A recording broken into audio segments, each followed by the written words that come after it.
विनोद भावसार अपनी पत्नी शैली के साथ बरेली के फतेहगंज पश्चिम थाना क्षेत्र के माली मोहल्ले में रहता था।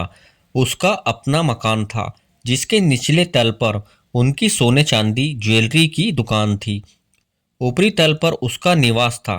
विनोद का नौकर राजा फतेहगंज से लगभग 2 किलोमीटर दूर खिरका गांव में रहता था।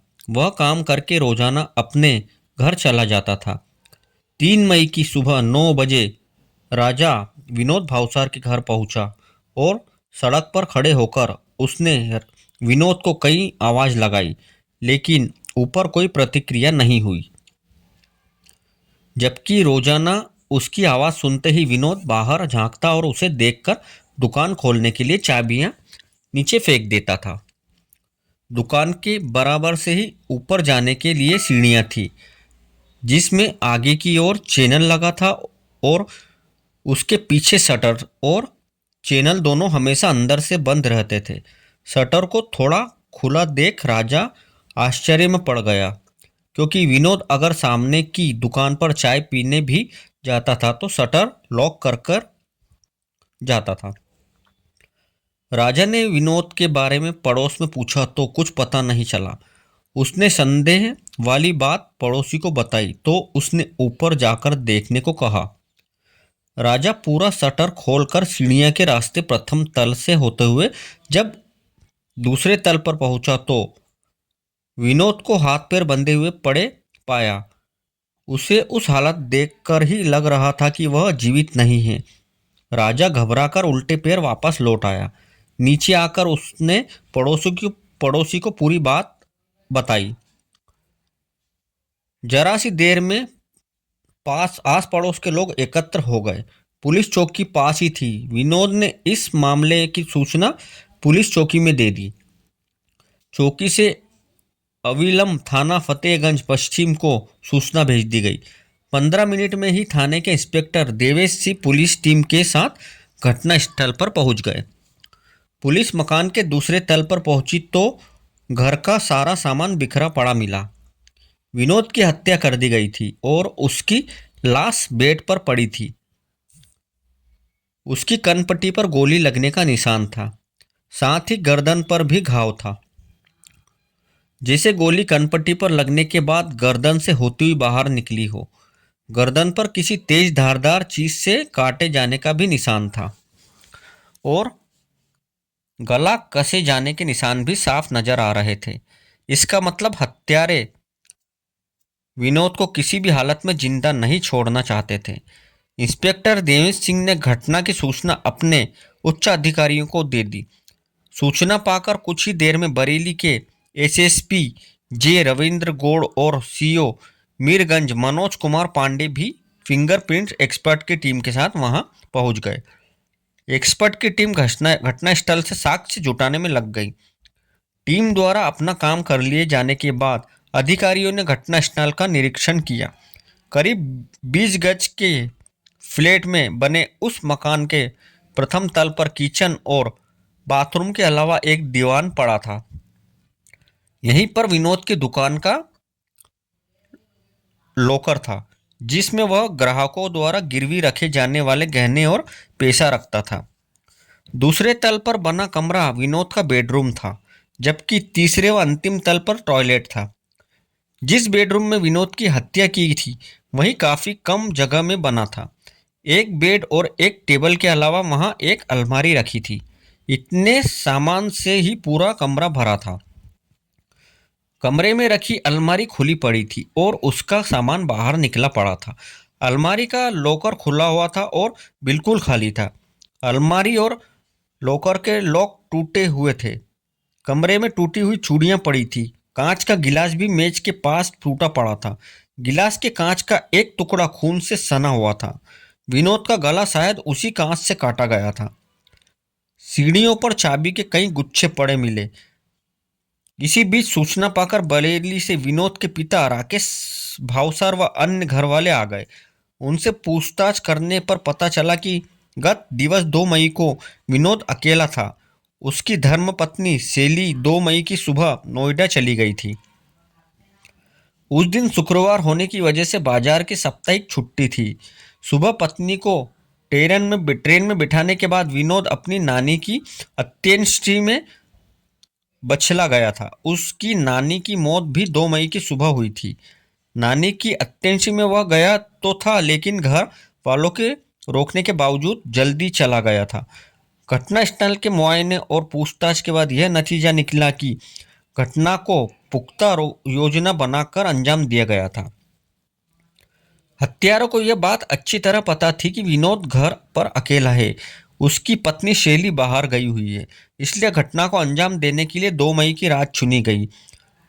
हालात बता रहे कि घर के अंदर दाखिल होने वाले को विनोद अच्छी तरह जानता था, क्योंकि कोई भी व्यक्ति बाहर से घर के अंदर तब तक प्रवेश नहीं कर सकता जब तक अंदर मौजूद शख्स ताला न खोले। बाहर से ताला खोलना किसी भी तरह संभव नहीं था। सीढ़ियों के पास शटर लगा था जिसमें अंदर से ताला पड़ा हुआ था। फिर सीढ़ियां चढ़ने के बाद एक दरवाजा था, वह भी अंदर से बंद रहता था। अगर किसी ने दरवाजा तोड़ने का प्रयास किया होता तो निशान जरूर मिलते। दरवाजों पर लगी कुंडियां सही सलामत थी। इसका मतलब था कि विनोद ने ही अपने किसी परिचित को देखकर दरवाजा खोला होगा और उसे ऊपर ले गया होगा। रात 9 बजे विनोद ने अजय को फ़ोन करके बुलाया था, लेकिन मौसम खराब होने की वजह से वह नहीं आ सका था। इसके बाद किसी समय विनोद की हत्या की गई थी।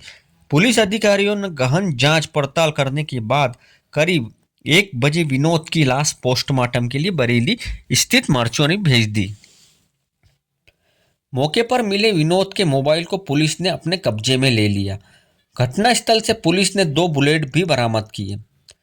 उधर विनोद की पत्नी शैली को पति की मौत की खबर मिली तो वह देर शाम दिल्ली से वापस आ गई।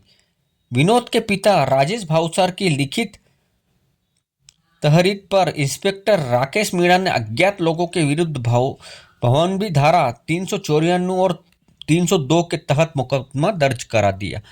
पुलिस ने विनोद के मोबाइल नंबर की कॉल डिटेल निकलवाई तो पता चला कि घटना वाली रात उसने अंतिम कॉल अपनी पत्नी शैली को ही किया था।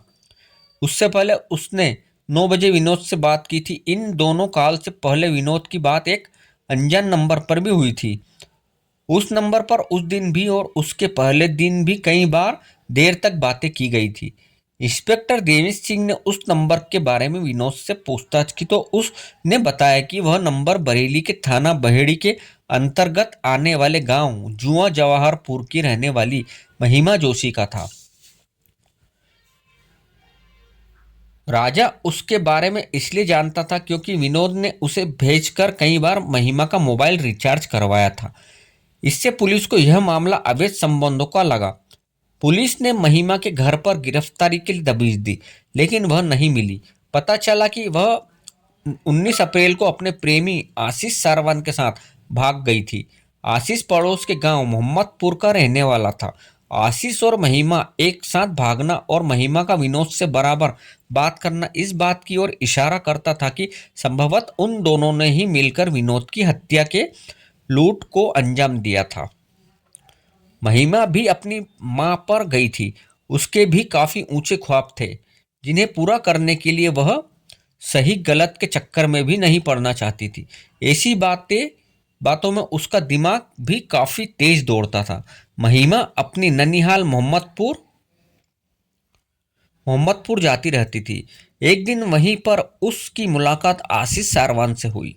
आशीष के पिता सोनीलाल भी किसान थे। उसकी 2 बड़ी बहनों का विवाह हो चुका था। आशीष उन दिनों बरेली कॉलेज में बीए द्वितीय वर्ष प्राइवेट की पढ़ाई कर रहा था। इसके अलावा वह पार्ट टाइम नौकरी भी करता था। आशीष का महिमा की ननिहाल में आना जाना था। दोनों ने बीए के फॉर्म भी साथ साथ भरे थे। महिमा के ननिहाल में रहते आशीष का आना जाना बढ़ गया था। जब भी वह आता उसकी नजरें महिमा पर ही टिकी रहती।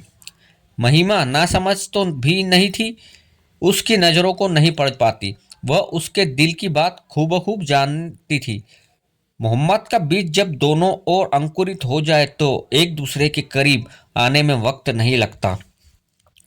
धीरे धीरे महिमा आशीष से खुलती चली गई। वक्त के साथ दोनों ने अपने अपने प्यार का इजहार कर लिया। इसके बाद दोनों छिप छिप कर एक दूसरे से मिलने लगे। जीवन भर एक दूसरे का साथ निभाने का सपना लिए दोनों ने जल्दी ही अपने बीच की सारी दूरियां भी मिटा दी।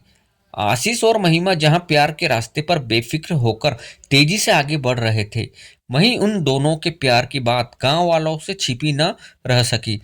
जल्द ही इस बारे में दोनों के घर वालों को भी पता चल गया। आशीष और महिमा के प्यार के किस्से सुन सुन कर दोनों के परिजन तंग आ गए थे।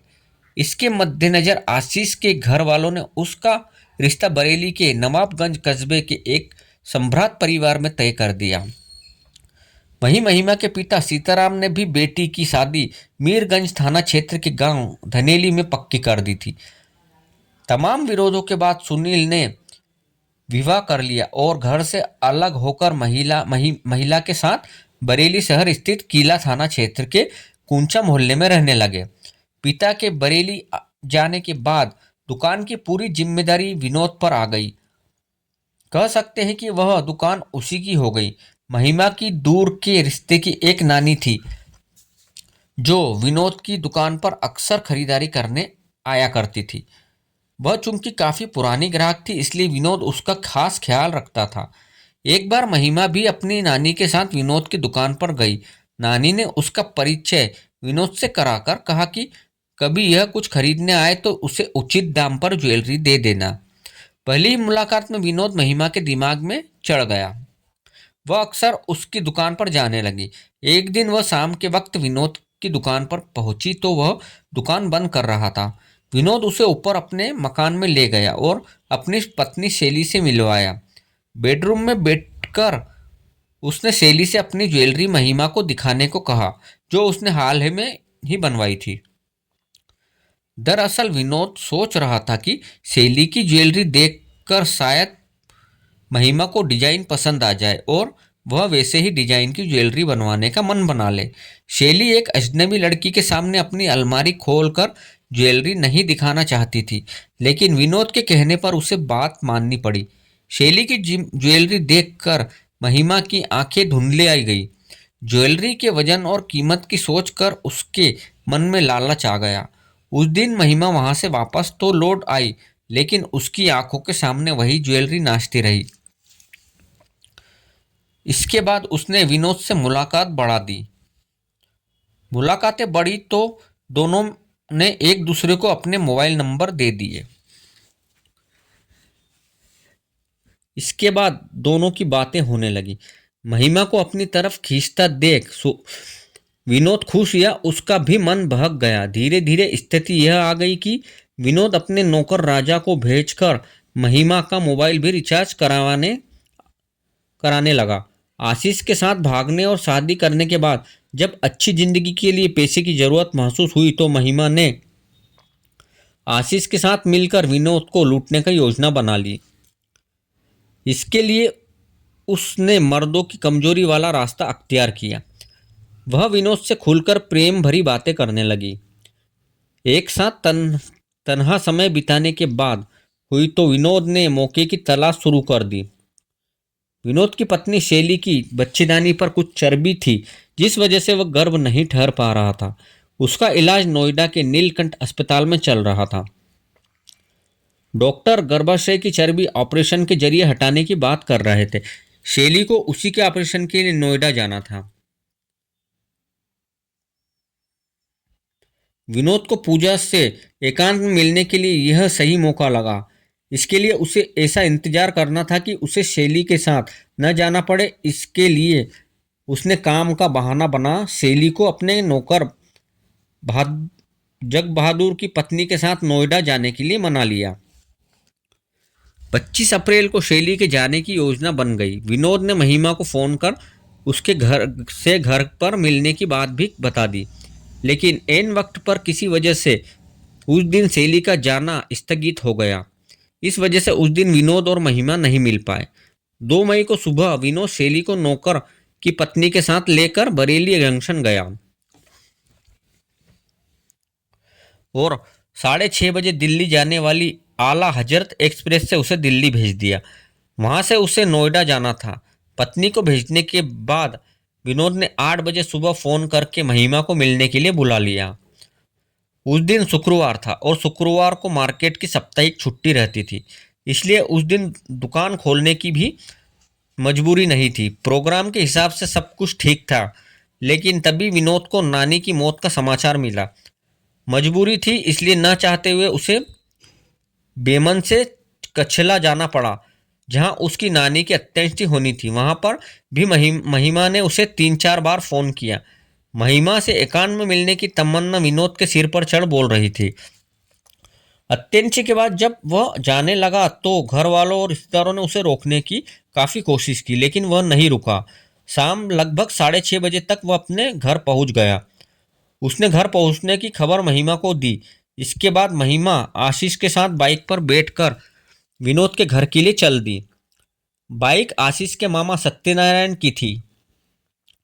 रात 8 बजे विनोद के मकान से कुछ दूरी पर उतर गई और विनोद के घर की तरफ चल दी।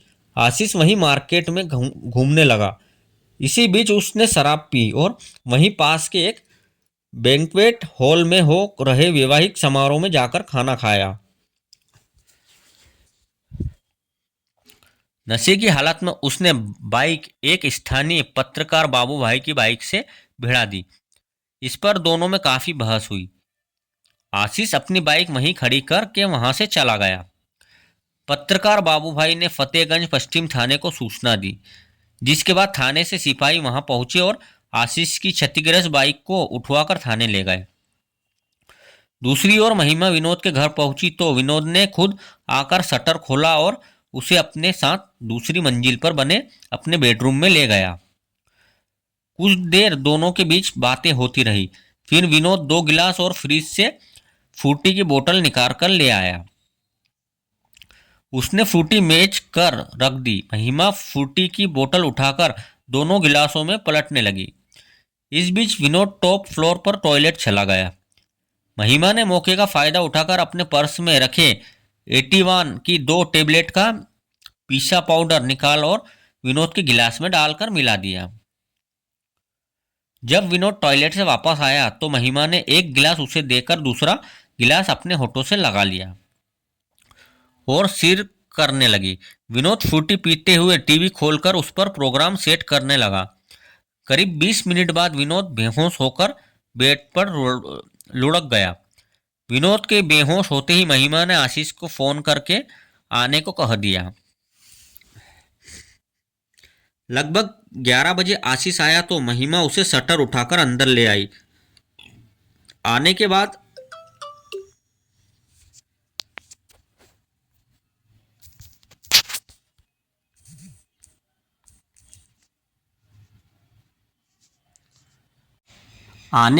आशीष विनोद को होश में लाने की कोशिश करने लगा। वह होश में आया तो आशीष ने 315 बोर का तमंचा तान कर विनोद को पेट के बल लेटने की हिदायत दी। डर कर विनोद पेट के बल लेट गया। महिमा ने विनोद के हाथ पीठ की तरफ लाकर अपने दुपट्टे से बांध दिए। साथ ही उसने विनोद के पैर भी उसकी शर्ट से बांध दिए। इसके बाद आशीष ने अलमारी की चाबी मांगी तो विनोद ने देने से इनकार कर दिया। इस पर आशीष ने उसे डराने के लिए तमंचे से एक हवाई फायर किया। उसने एक बार फिर चाबी मांगी, लेकिन विनोद ने चाबी देने से फिर मना कर दिया। इस पर आशीष को गुस्सा आ गया और उसने विनोद की कनपट्टी पर तमंचे की नाल रखकर गोली मार दी, जो कि गर्दन के पार होते हुए बाहर निकल गई। विनोद ने उठने की कोशिश की, लेकिन हाथ पैर बंधे होने के कारण वह गिर पड़ा, जिससे मेज पर रखा फ्रूटी का गिलास टूटकर उसी गिलास के टूटे कांच से आशीष ने विनोद की गर्दन काटी। उसके बाद उसने बेल्ट से उसका गला कस दिया, जिससे विनोद की मौत हो गई। आशीष और महिमा ने अलमारी का लॉक तोड़ा और उसके अंदर बनी छोटी तिजोरी का लॉक भी तोड़कर उसमें रखी 650 ग्राम ज्वेलरी और लगभग 4000 रुपये निकाल लिए। यह सब करते करते रात की 1 बज गया। काम हो गया तो दोनों वहां से निकल आए। आशीष ने बाहर आकर अपनी बाइक ढूंढी, लेकिन बाइक नहीं मिली। बाइक सिपाही थाने ले गए थे। आशीष ने बैंक्वेट हॉल के बाहर खड़ी एक बाइक में अपनी चाबी लगाई तो वह स्टार्ट हो गई। उसी बाइक पर बैठकर दोनों वहां से निकल गए। आशीष के बहन बहनोई बरेली के भोजपुरी थाने में चौपाल गांव में रहते थे। आशीष महिमा के साथ लेकर रात 3 बजे अपनी बहन के घर पहुंच गया। 2 दिनों वहीं रुके। इस बीच आशीष ने अपने घर जाकर लूटी हुई ज्वेलरी और रुपए पैसों के भाड़े में चारा रखने वाली नाल के नीचे जमीन में छिपा दी। लूट का माल ठिकाने लगाकर वह अपनी बहन के घर गया। फिर 5 मई को दोनों नैनीताल चले गए। 7 मई को दोनों वापस बरेली आए।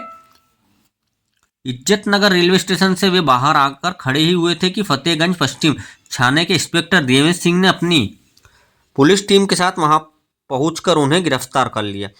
पुलिस ने आशीष की निशानदेही पर चुराई गई 750 ग्राम ज्वेलरी और 4000 रुपये भी बरामद कर लिए। हत्या में प्रयुक्त बाइक पुलिस पहले ही बरामद कर चुकी थी। आवश्यक लिखापढ़ी के बाद दोनों को सीजेएम की अदालत में पेश करने के बाद जेल भेज दिया गया। महिमा और आशीष सारवान एक दूसरे को प्यार करते थे, वह गलत नहीं था। दोनों ने घर से भागकर शादी कर ली, इसे भी गलत नहीं कहा जा सकता। लेकिन अपने प्यार को मंजिल देने के लिए जब वे गुनाह के रास्ते पर उतर गए तो अंजाम बुरा ही होना था। तो दोस्तों, आपको ये कहानी कैसी लगी कमेंट करके बताइए। धन्यवाद।